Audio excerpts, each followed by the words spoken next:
నాకు తెలుసు long videos పెడితే అవి రీచ్ అవ్వవు మీ దాకా, అందుకే షార్ట్స్ చేసి పెడుతున్నాను. హోప్ మీ అందరికీ ఇది చేరుతుంది, చూస్తారని. ఇప్పుడు టాపిక్ ఏంటంటే బాడీ షేమింగ్ మీద. మనల్ని చూడగానే వాళ్ళకి అనాలనిపిస్తుందో లేకపోతే ఏంటో తెలీదు. ఏంటి ఇంతలా ఉన్నావు, తగ్గాలి కదా, సన్నగా ఉండాలి కదా, ఇంతలా ఇప్పుడు ఇంతలా ఉంటే అలాగా, ఇంకా ముందు ముందు నువ్వు చాలా ఇబ్బంది పడిపోతావు, అదే వచ్చేస్తుంది ఇది వచ్చేస్తుంది.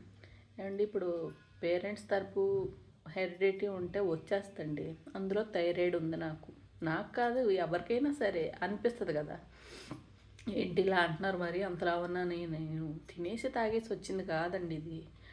అది బై బర్త్. పేరెంట్స్ తరపు ఎవరికన్నా ఉన్నా మేనత్తలు వాళ్ళు వీళ్ళు వచ్చేస్తుంది ఆటోమేటిక్గా. మేము కావాలని అందరితో బాడీ షేమింగ్ చేయించుకోవాలని మాత్రం అవ్వదు కదా, చేసుకోం కదా సొంతంగా. థైరాయిడ్ ఉన్నోళ్ళు ఉల్లు థైరాయిడ్ ఉంటుంది, సన్నగా అయ్యే థైరాయిడ్ ఉంటుంది, రకరకాలు ఇన్ని రకాలు ఉన్నాయి థైరాయిడ్లో. కావాలని తినేసి కూర్చుని పెంచుకోం కదా బాడీ. మాకే అసహ్యం కలిగేలా ఉండదు కదా. చేస్తాం మేము కూడా, ఎంత చెయ్యాలో మాకు ఇది తినాలి ఇది తినకూడదు మాకు ఉంటుంది కదా. నాది చిన్న ఏజ్, నేనే ముసలిదాన్ని అయిపోలేదు కదా, అన్ని కోరికలు చంపేసుకుని డైట్ చేసే అంత చేస్తున్నాను. నాకు అయినంత మట్టికి వాకింగ్ చేస్తాను, ట్రై చేస్తున్నాను యోగా కానీ జుంబా కానీ చెయ్యాలని.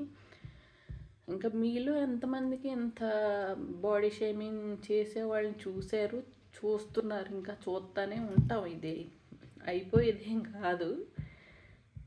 రండి కమెంట్స్లో మాట్లాడుకుందాం ఎంతమందిని ఈ సేమ్ టాపిక్ ఇదయ్యిందో.